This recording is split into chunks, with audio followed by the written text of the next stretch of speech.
Hello everybody and welcome back.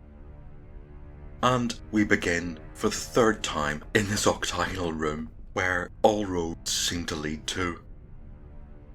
In fact, we're wondering, is it even possible to get out of here? I mean, we have 1, 2, 3, 4 doors left. If we try any of them, are we always going to loop back here? This is looking like a place of madness.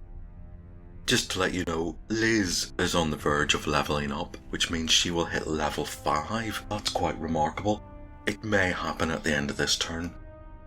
That will mean she gets several bonuses. Her Thaco will drop by 2, and her saving throws will also drop by an average of 2, which is good news, and also she gets extra skill points for being a thief. Now, the game did say that if you have parties who are average level of 3, then 5 should be enough, and that seems to be the case. We have seen some quite tough enemies here, which in the Caves of Chaos, not that long ago, they were bad news, but we seem to have been able to handle them well here. We also seem to have a reasonably good set of magic items, both weapons and armour, to see us through. And 2 of our characters have weapons training that have given them +2 to hit and damage. But yeah, we still have to get out of this place. We can't climb up. It doesn't matter how many magical weapons or armour we have. If we're trapped here, we're screwed. So let's just take a vote on 1, 2, 3 or 4. And everybody's agreed to just go with the majority of what people say. And people have chosen 1. Our thief listens at the door and doesn't hear anything. Now, we've spent roughly 5 hours in this place since we rested here, so it is after the middle of the day. Passage goes north for about 40 to 50 feet, and then it curves slightly to the northwest, and it keeps going and curving for another 60 feet. Right, now according to the mapper, we ought to have hit this tunnel. Carrick is determined to find out why, and he doesn't find out why. We come to here, and yet again, why are we not hitting this tunnel? Nope, his special abilities as a dwarf to find constructions and slopes is utterly failing, and the passage seems to go, well, it goes due east into the dark, and when we get here, it's Wandering Monster time. Right, this place is infested with them. What will it be? It's a 6, and that's berserkers. Now, these berserkers are well out of the realm of the King Berserker here, and in fact we've just left him behind, so there's no way these ones will know the sort of pact we've made with their king. And there's 4 of them. Right, okay, and they have HP of 9, 7, 6 and 4. They have a Thaco of 16 and an AC of 7. Right, and of course the morale never breaks. No. We came round a corner, they came round the other corner, and we surprised them. I think we might foolishly use our surprise round to hail them, say, "Hi, how's it going?" Oh, none of us can remember the king's silly name. His name was King Derrywinkle III. Now, obviously with a stupid name like that, this was meant to be sort of comedy encounter. But we can say, "Hi, we have met your king, King of the Underrealm." And they will say back, "King? What's his name?" And we say, "Periwinkle?" And they obviously think we're lying, and immediately whip out their axes. They're using battle axes to damage 1d8 and attack. But we get initiative. Right, so let's begin with 3 archers. Liz misses. Cullen misses. and that -2 for cover is 13. He hits AC 6, and that was Gareth Ironhand, and he takes 1 from 4 to 1 HP. Donard misses. Sylvia misses. And Carrick misses. Wow, we got 1 hit there. We did 3 HP of damage.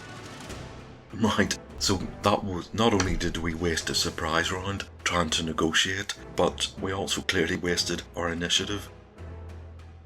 There go. I'll do 1 on Sylvia.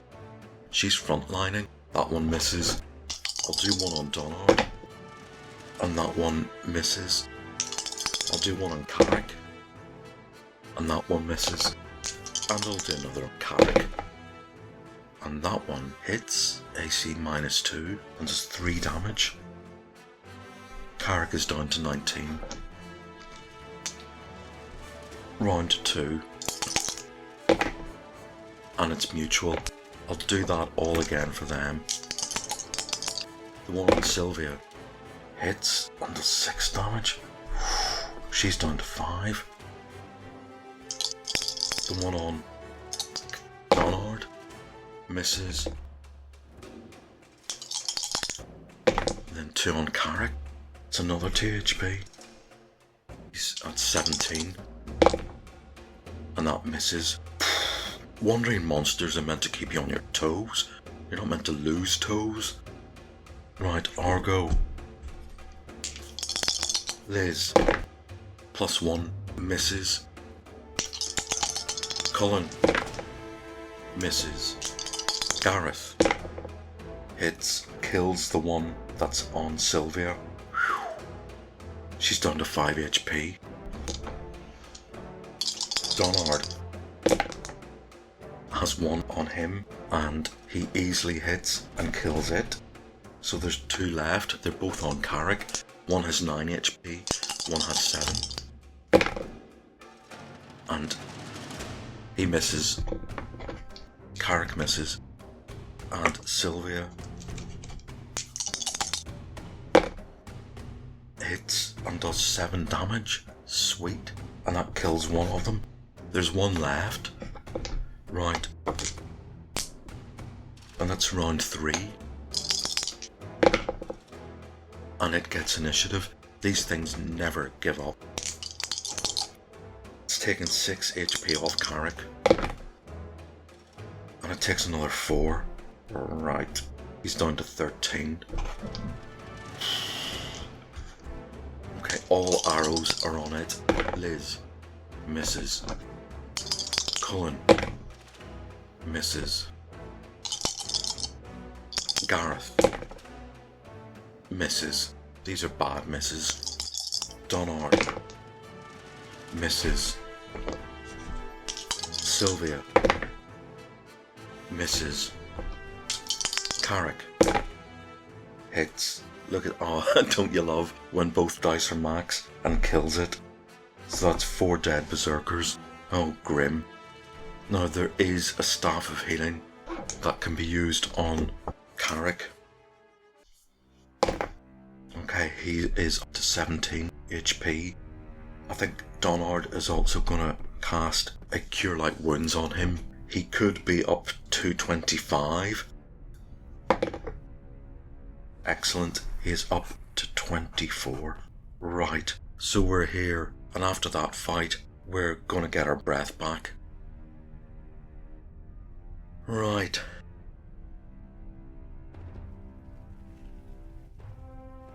We see that the corridor ahead of us takes a sharp turn to the south, and we follow it along, and it curves continuously to the west, their right.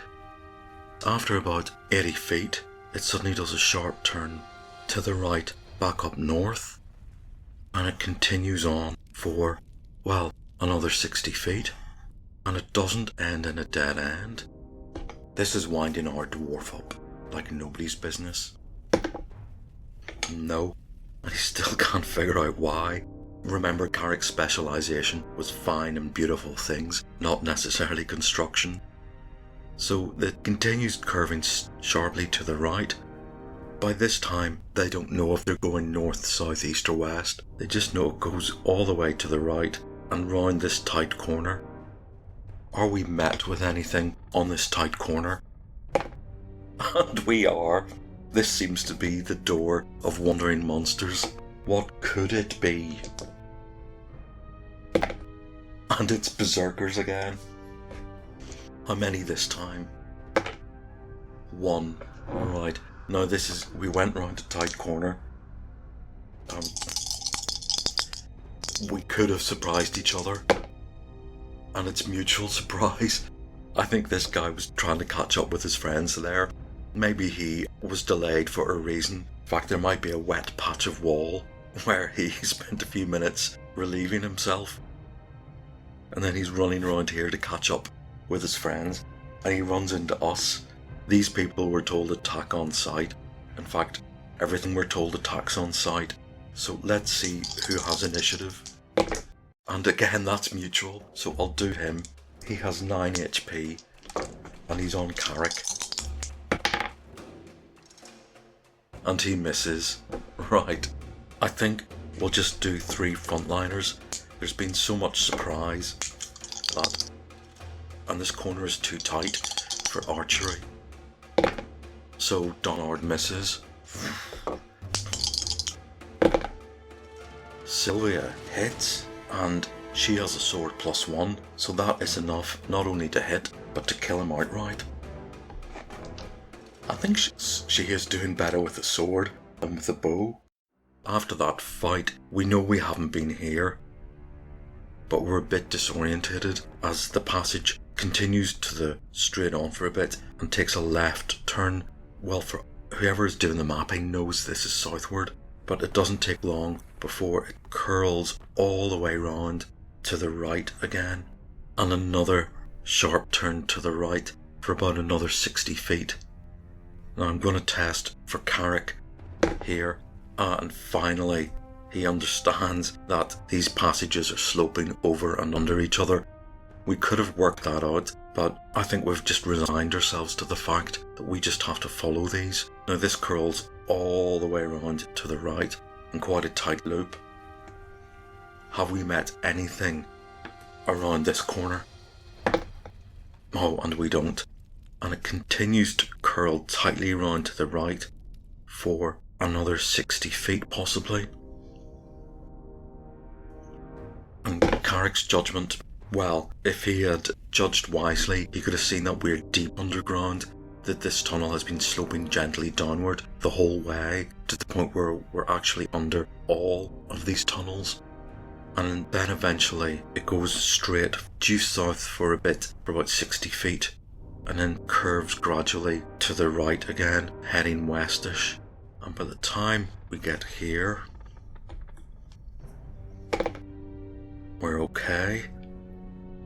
It's taken us ages to get through this. It's taken us, with these little fights in between, it's taken us nearly an hour and a half just to get through here.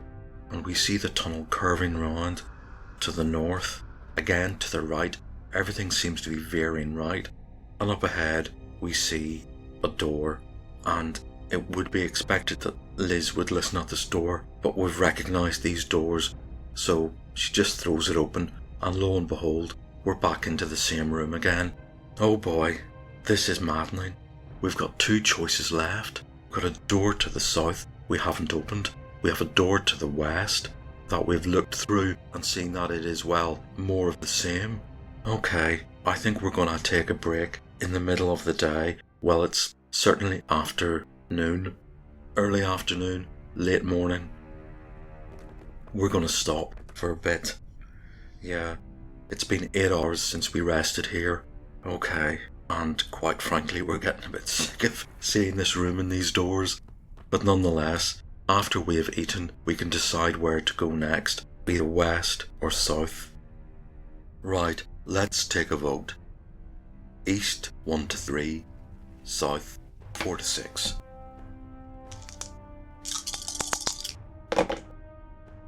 And it is indeed south. Alright.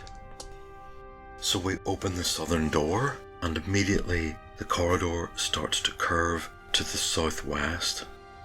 And it keeps curving, and it seems to go back on itself for about 80 feet. And then we come to a junction, and the corridor curves, we can see, off to the north, or this junction goes to the southwest. Unfortunately for our party, but fortunate for us, because we always like a bit of action, there's a gelatinous cube comes trundling round the corner, looking to clean up these dirty corridors. And here is a drawing of a gelatinous cube, quite a nice one. And this has 19 HP and an AC of 8, and it also has a THAC0 of 15. It surprises us on quite a high roll because of its see-through shape, if I remember correctly. Just brushing up on my gelatinous cube. Yes, it moves, it surprises on a roll of 1 to 4, and it does paralysis as a damage, as well as 2d4. Right, but we can equally surprise it. And the surprise is indeed mutual. Let's roll for initiative. And we get initiative. And again, because of the type of rule set that this is, you can shoot a gelatinous cube with arrows. Maybe you can burst it. Perhaps it's got a really thick rubbery skin, and if you pierce through that skin, well, then, the whole thing just bursts and jelly just squirts out. But we're gonna have our 3 archers. Liz, she easily hits AC 8, even with Donard, Carrick and Sylvia as cover, and does 7 points of damage. It's from 19 to 12. Gareth also hits and does 5 points of damage. It's from 12 to 7.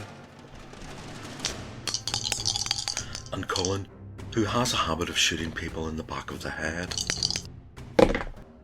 misses. Gets +1 for short range, but -3 for cover. But anyway, we're well into this thing. It's only got 7 HP left. And Donard misses. Sylvia hits and does 4 damage. It's got 3 HP left. And here's Carrick to hit AC 7 with his THAC0 of 13. So, yep, and he kills the cube. That poor cube didn't even get one big wobbly slap at us. So it all bursts into a pile of mush, and in the mush are the usual coins. Not too many, just 12 gold and 14 silver. So we gingerly step over this slightly corrosive puddle, and we come to another junction. The tunnel seems to do a U-bend to the east, and due east we see a small cave, and the light of the lantern goes in for us to see that this cave ends here, and this is just a pool of water. It might be slightly sulphurous, slightly volcanic. It might even be filled with plenty of good minerals, but indeed, we can use it to fill up our water skins with. Well, we go back here and we continue to the southeast, and it turns a corner, and it goes further east, and ahead of us we see a door. But is there anything waiting for us? There isn't. So we'll go up to the door, and Liz has a listen at it. She doesn't hear anything, and we open it up, and we are in, you'll not believe this, another octagonal room. This is getting really frustrating.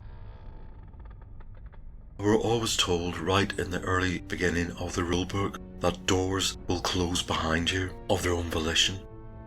So even though we have opened these doors, they swing shut, and if a door is stuck, kind of comes stuck again.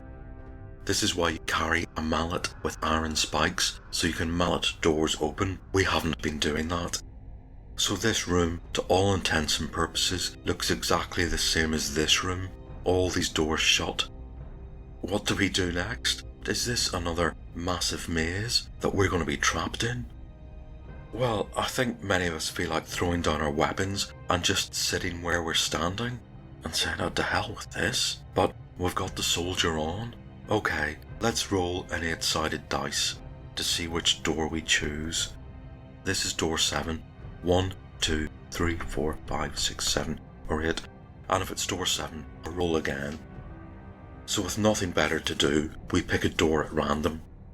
And it's door 7. Okay, right, until somebody points out we've just come from there. And yeah, and talk about, I think we just want to go back. I don't believe this. Right, finally, door number 3. That door heads due east. Okay. That was a bit ridiculous, throwing 3 7s in a row.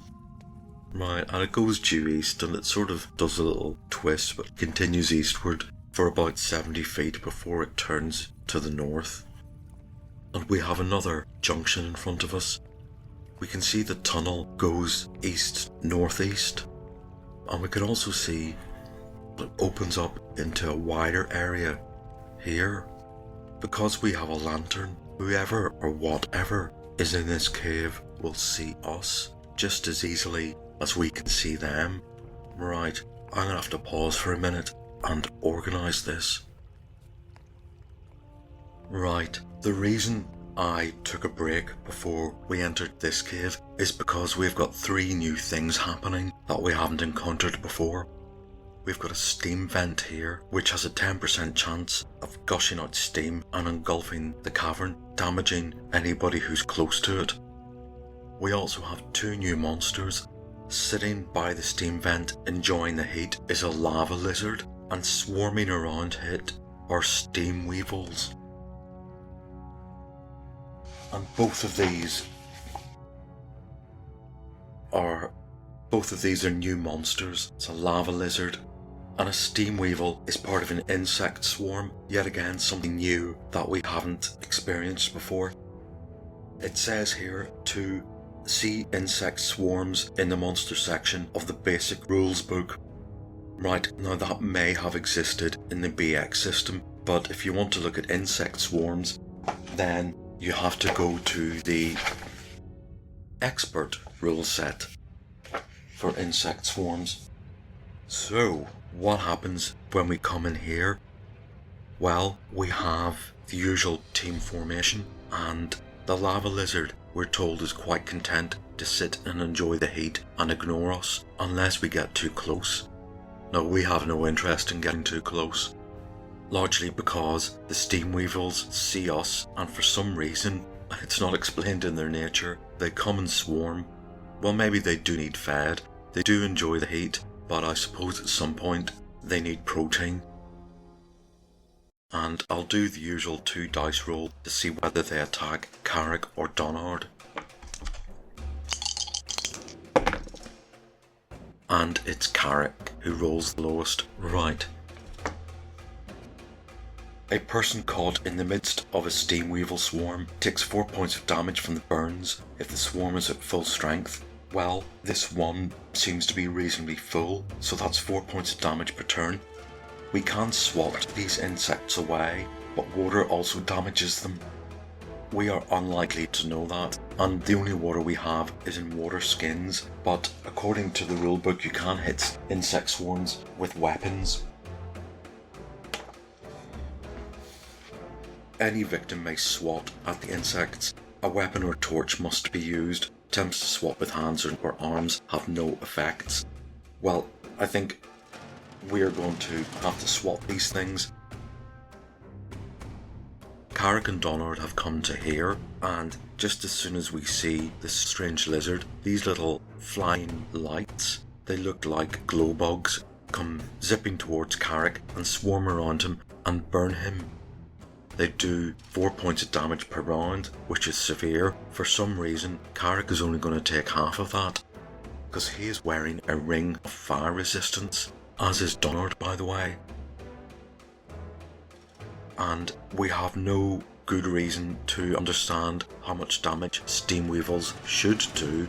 Therefore, we have no, what would you say, yardstick for cause and effect to understand that the ring of fire resistance is actually resisting fire. I hope that makes sense. Right. Let's roll for initiative, as we have to swat these insects away. And they get initiative, and immediately on round 1, Carrick takes 2 points of damage. He's down to 22. These weevils have an AC of 6, and we only have 3 people who have got melee weapons, and that's Donard, who hits and does 5 damage. They're from 14 to 9. We have Sylvia, who misses, and we have Carrick himself, who's getting bitten to buggery. Oh, and look at that, and with one swat, the flat of his sword swipes through the air in an arc, and it cleaves out a whole line of these steam weevils.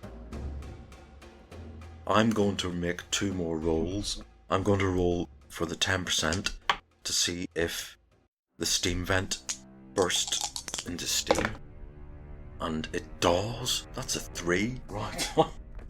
Okay, it's all kicking off here. I'll have to read to see exactly what the steam vent does. I didn't expect that 10% to happen. Okay. So it does 1d6 points of damage to everybody caught in the steam. Right. Let's roll for Donard and Carrick. Okay, that's 3 off Donard. He's down to 22, and 1 off Carrick. And let's roll for Sylvia. Wow, right. Now that's bad news. Sylvia had 5 HP. She's down to 1. She runs. We all run. Now I'm going to do another percentage roll, because when Carrick was caught up in that swarm of insects, there's a good chance in all the swatting and the flailing of arms and the spinning around, he might have actually ended up going within reach of this lava lizard. I'm going to roll a percentage dice, and if it is 50 or less, then Carrick, in the blindness of swatting away insects, has found himself within the danger distance of the lava lizard. And he rolls a 13. Yep, that's bad news. As soon as he made that massive swipe through the air and killed all the steam weevils, all of a sudden he opens his eyes in relief and he's staring face to face with this giant lizard. Then, just when things can't get any worse, a big vent of steam bursts out and burns everybody. Now, a lava lizard. Okay, again, I'm going to have to read that description. It's a lizard that enjoys heat, and it enjoys basking in the heat, so it isn't necessarily aggressive or will attack unless we come too close. It's a 4-hit dice monster. It has a THAC0 of 15, and it also has a skin that is almost rock-like, almost like basalt.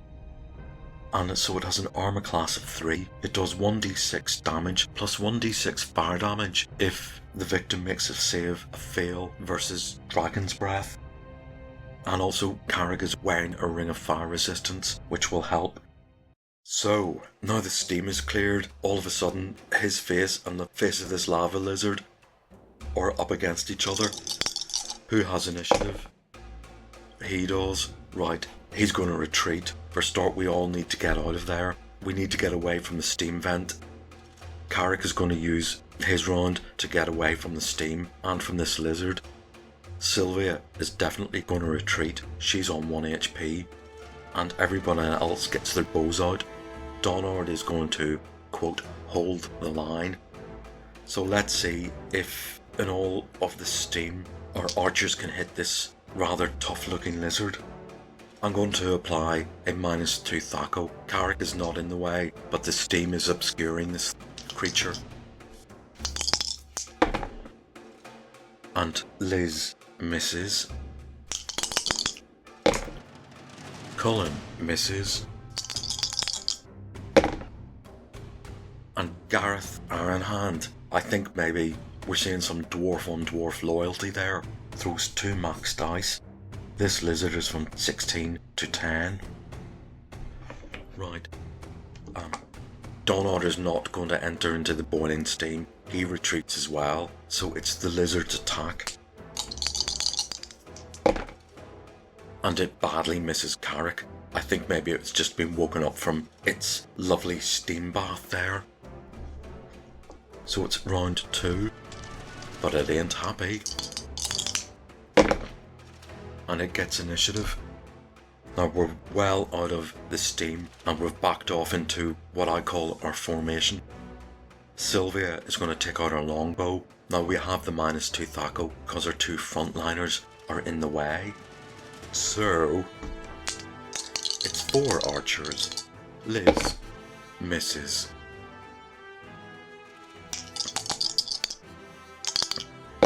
Sylvia misses. Cullen, he hits AC 4, that's enough, and he does another max damage, it's down to 4. And can Gareth Ironhand help out his fellow dwarf? No, he can't. Right, we'll have Donard. His Warhammer misses. Carrick finally gets to fight back with his sword. And he misses. Next round. And it gets initiative. It has another go. And its Thaco is 15, that's AC 0. It misses our dwarf. And it's our turn. This creature is nearly dead. I should have done a morale check for it. In fact, I will do. Its morale is 12. It fights on. So it is our archery turn. Liz, with all her penalties and bonuses, hits AC 4 and does the damage needed to kill it. Okay, we have to do some healing here, and what I'm going to do is I'm going to roll 2 dice for Sylvia to use up both staves of healing on her and see what happens. She has 1 HP. And that gets 2 thumbs up for me. She's up to a max of 14. Right, so that's her rations of the staff of healing used up for today. And well, I think we're gonna go back to this junction and we're gonna end it here for today.